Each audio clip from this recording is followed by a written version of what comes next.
최근 핀터레스팅을 하다가 제 알고리즘에 주르륵 뜨는 사진들을 발견했습니다. 미래지향적인 디자인을 선호하며 사이버펑크, 스팀펑크, 디스토피아적인 스트릿 장르를 좋아하는 제 알고리즘에 우연히 방문했던 녀석이었죠. 난생 처음 보는 놈이었지만 저는 한눈에 알아볼 수 있었습니다. 아, 내 인생 브랜드구나.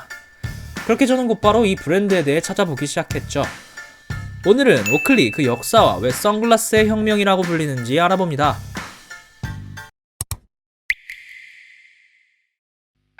오클리는 1975년 제임스 제너드가 미국 캘리포니아에서 창립한 스포츠 장비 제작 회사입니다.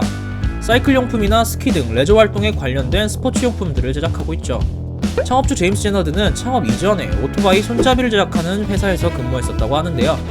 당시에 제너드는 크리에이티브한 마인드와 획기적인 아이디어가 넘쳐났지만 회사에선 모두 그를 비웃으며 관심조차 가져주지 않았죠.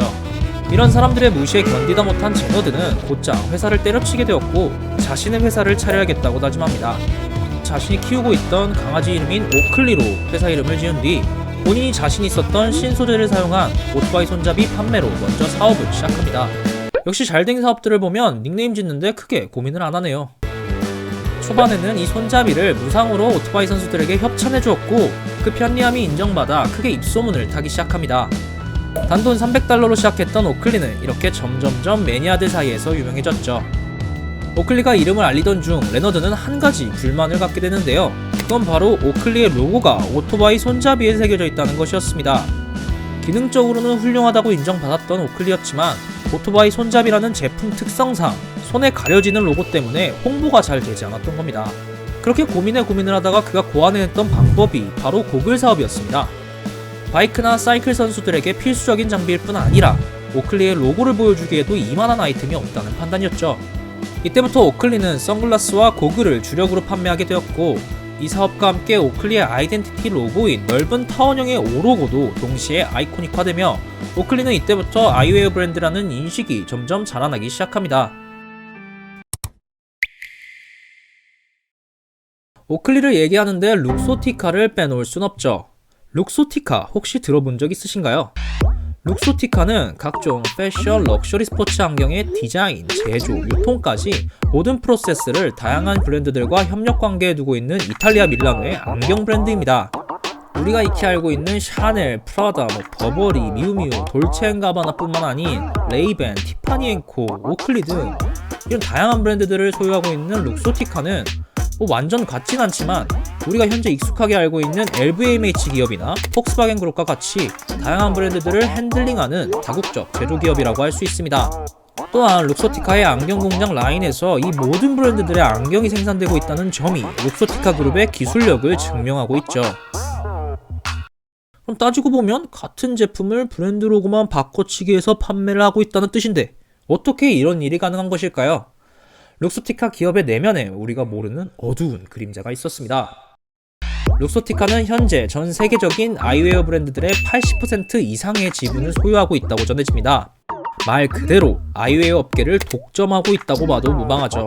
초반엔 안경테의 염료와 부품을 만드는 작은 하청업체로 시작했던 룩소티카는 비즈니스 마인드가 남달랐던 경영주 레오나르도 델 베키오에 의해 괴물기업으로 성장했습니다.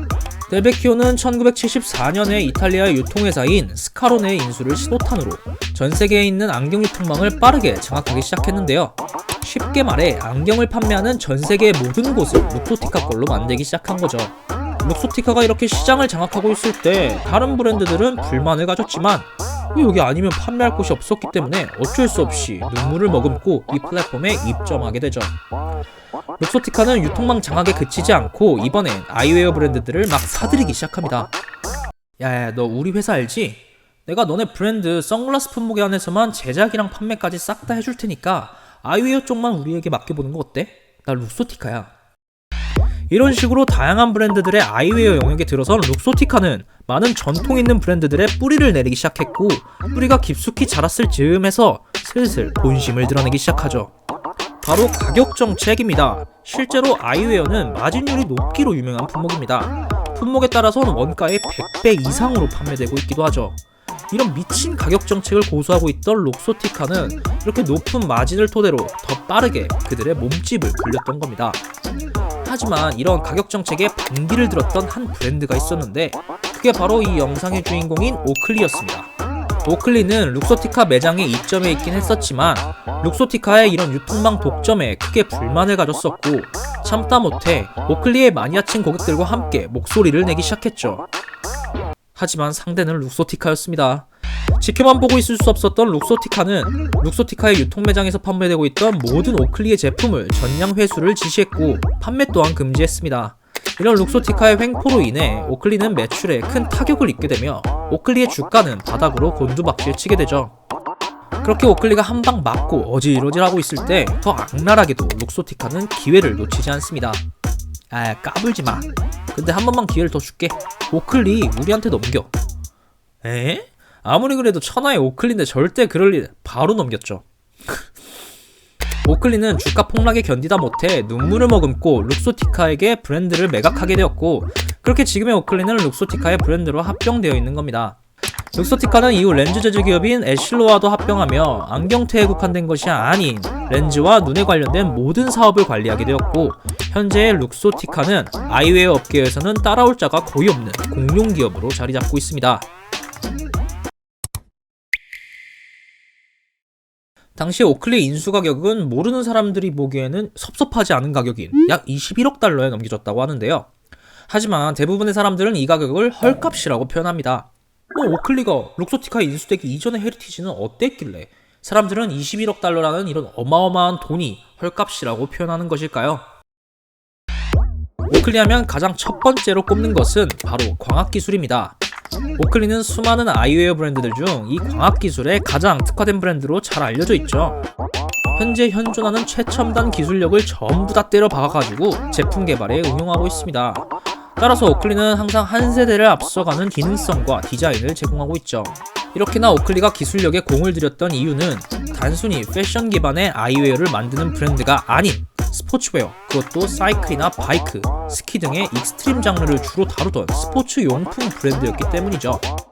이런 스포츠 장비의 경우엔 기능성이 상당히 중요했고 특히나 경기를 출전하는 선수의 경우 착용하는 장비에 따라 성적이 바뀌기도 하니 이 광학기술이 매우 중요한 부분이었을 겁니다. 따라서 오클리는 무엇보다 이 기능성이 우선이었고 최근까지 판매되는 대부분의 스포츠 브랜드들의 사이클 선글라스들이 이 오클리가 연구한 기술력에서 비롯된 기능들이며 오클리가 이런 프레임의 선글라스의 바이블이라고 칭송받는다고 하니 그 위험이 실로 대단하다고 할 수 있죠. 그럼 오클리가 이런 기능성에만 포커스를 뒀을까요? 아니죠. 오클리의 욕심은 끝이 없었습니다. 우주공학과 건축공학 등을 적용시킨 디자인은 프레임의 소재나 컬러 그리고 균형이 완벽에 가까워 감탄이 절로 나옵니다. 오클리는 인체공학적인 디자인을 만들기 위해 굉장한 고민을 한 흔적이 있는 브랜드입니다. 그중 가장 돋보이는 방법은 인체의 일부를 프레임화시키는 작업이었죠. 사람의 뼈대나 골격의 모습을 그대로 디자인에 적용시켜 제품으로 만들면 착용을 할 때 원래의 내 몸 구조와 비슷하니 익숙할 것이라는 판단이었던 거죠. 따라서 어찌 보면 이런 특이한 디자인들이 탄생하게 되었지만 그 판단은 정확히 맞아떨어졌고 혁신적이며 세련된 디자인으로 평가받으며 이것은 곧 오클리의 아이덴티티로 굳어집니다. 각종 매거진에선 오클리를 선글라스의 혁명이라고 표현하며 큰 찬사를 보냈습니다. 스포츠용품도 하나의 패션이 될 수 있다는 것, 완벽한 광학 기능은 말할 필요도 없었고 제너드의 첨단 테크놀로지 마인드가 녹아든 이 선글라스 브랜드는 스포츠 업계와 패션 업계 두 분야에서 이목을 집중하게 만들었죠. 이렇게 점차 오클리는 아이웨어계의 명품으로 자리 잡기 시작하며 오늘날의 오클리 소비자들은 이런 오클리의 혁신적인 기술력과 비교 불가 세련된 디자인에 감동과 만족을 전달받고 있습니다. 현대 기술력의 총집합체인 명품 브랜드라는 사실을 알고 나니 21억 달러는 너무 짜다는 것에 동의하게 되네요. 오클리를 이번 기회에 우연히 알게 된 것이 부끄러울 정도로 정말 단단한 소비층을 형성하고 있는 브랜드였습니다. 심지어 명품이었죠. 지금도 간혹가다 카레이서나 사이클 선수들의 영상을 보다 보면 오클리 선글라스를 착용하는 모습이 많이 보이고 유명 래퍼나 연예인들도 오클리를 애용하고 있습니다. 오늘은 이렇게 오클리가 선글라스의 혁명을 거쳐 명품 브랜드로 자리 잡기까지 브랜드 역사를 알아봤습니다. 오클리의 디자인과 다른 제품군에 대한 이야기, 그리고 최근까지 레트로 패션으로 사랑받는 오클리 오리지널 제품 스타일링 등 할 얘기가 더 있는데요. 한 영상에 모든 내용을 담기는 좀 어려워서 오클리는 두 편으로 나누어 제작합니다. 다음 이야기는 오클리가 함께했던 다양한 콜라보레이션들과 현재 패션 피플들이 어떤 방식으로 오클리를 인식하고 활용하고 있는지, 그리고 오클리의 앞으로의 가치는 어떠할지에 대해 같이 다뤄보도록 하겠습니다. 이상 스프링균이었습니다.